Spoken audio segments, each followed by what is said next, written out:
Gordon, two of the men to watch. They'll be battling it out. Also, Frank Vessels and Jack Flannery has made the trip all the way from Brandon, Wisconsin, Jerry.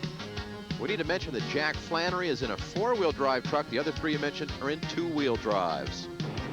And as we take a look at the rest of the field, you'll notice we also have some Class 3 vehicles and some Class 6 vehicles as well. This is a true heavy metal showdown as we're ready to go green. And whoops, wait a minute. Looks like Walker Evans and Robby Gordon wanted to get the jump. Well, we mentioned they've had some bad starts here, and the starter is getting control of this race and saying, let's get back here in line, guys, and do it right. Well, you had a quick view from inside Frank Vessel's truck as we get a green flag, and look on the left side, that is Jack Flannery exploding. Good start for Jack. He runs a lot of short course races all year. He is ready to run a short course here today. Some of these other guys don't run these big trucks in short courses too often. Oh, but look at the 700 horsepower of Walker Evans. Robby Gordon has to go to the inside of the mud bog, and Walker forces Flannery down into the mud bog. He loses about 4 truck lengths with that maneuver. He got a lot of mud in the face and lost the line going into the turn. The fast way around was the way Walker went around. You can see from the advantage he's got over the rest of the field right now. Walker Evans into the switchback area with the lead. Jack Flannery trying to hold off Robby Gordon. Can he do it? No. Gordon ducks to the inside. Look at Frank Vessel sliding into Flannery as well. And oh, and he catches Robby Gordon as well, as this is no-hold-bars racing. You can see how tight it is through there for these big trucks. They've got to spin the wheels and sashay through there, because if they go through there with no wheel spin, they've got to back up and do it a three-point turn. Walker Evans up onto the asphalt at turn 3 at PIR. That is second place with Robby Gordon. Third place, Frank Vessels. And look at the air that Walker is catching. You know, when they first came out here this week for practice, Robby Gordon was 14 seconds a lap faster than anybody else. Walker has been working and working on this truck, and you can see he's really closed that margin down where he's actually probably a little bit faster right now, although he did get a good jump through that first turn in the mud bog. Well, we've got one vehicle stalled in the bog. Cannot identify who it is from there, but obviously out of this race will not be a factor as Walker Evans comes blistering down the front straightaway to complete lap number 2. And Robby Gordon right behind. This is the kind of racing both of these guys like. Sometimes there have been things said that they didn't like each other too much personally, but they do respect each other as racers, and they have had great battles, even though Walker's been racing for over a quarter century and Robby's only been around for 5 years or so. Walker, age 51 from Riverside, California. Robby, 21 from Orange, California. Walker Evans, as he gets sideways, look what's happening. Oh, Robby Gordon can't avoid him. He cannot avoid him.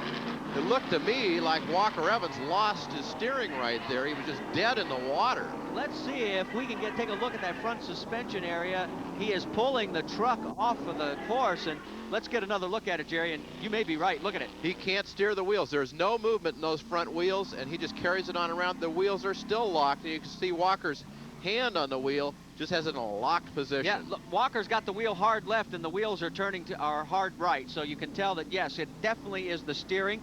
Robby has nowhere to go. He smacks Walker in the quarter panel. Another view from this side. Ooh, that was a hard hit. Well, Walker has had a... And this is the heavy metal championship, and Robby Gordon looks like he may duplicate what he did last time out in Riverside, California back in 1988.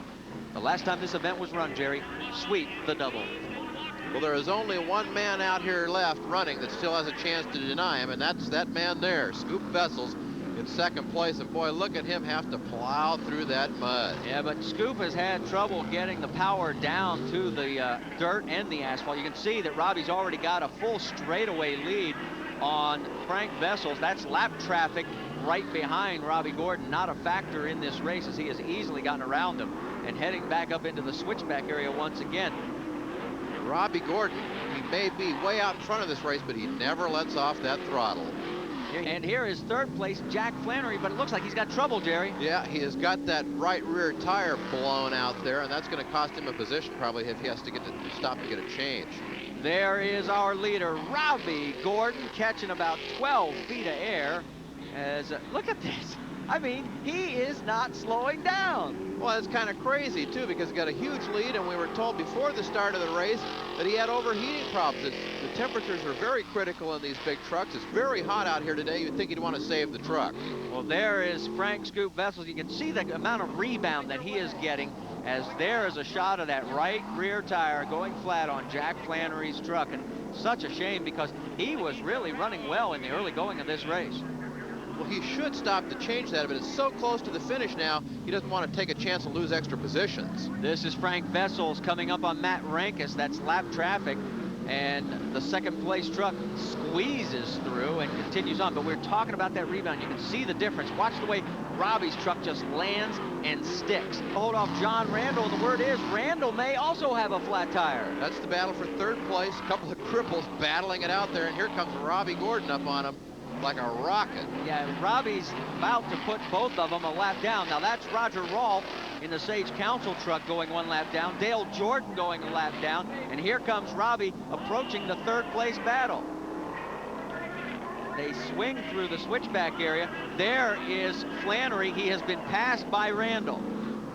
And Robby is going to try and track down both of those. So the only one, once he gets past the two of them, that he hasn't lapped will be Scoop Vessels in second place. What an amazing performance. He's destroying a few hay bales along the way, but he is just literally putting the pedal down. There is the distance all the way back to second place. That's Scoop Vessels just passing under the finishing. Here is second place, Scoop Vessels, and you can see that he's in jeopardy of being lapped if this race goes on much longer. But we are drawing close to the checkered flag as Frank Vessels holds on to second. And Jack Flannery tries to hold on to third with John Randall close behind. Oh, look out! Randall, look at that, Jerry. He has lost that right front tire. Well, we went over that jump.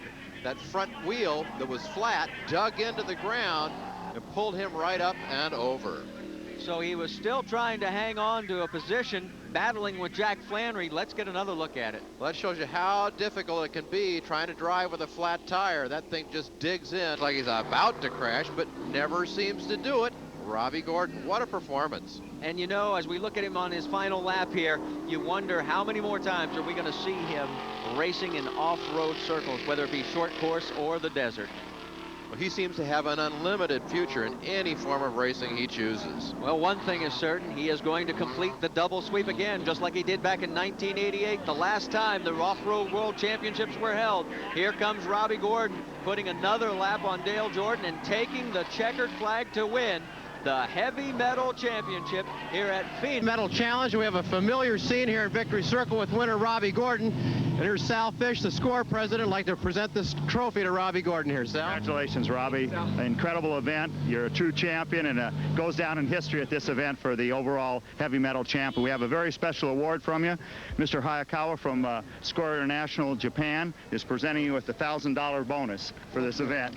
Thank you.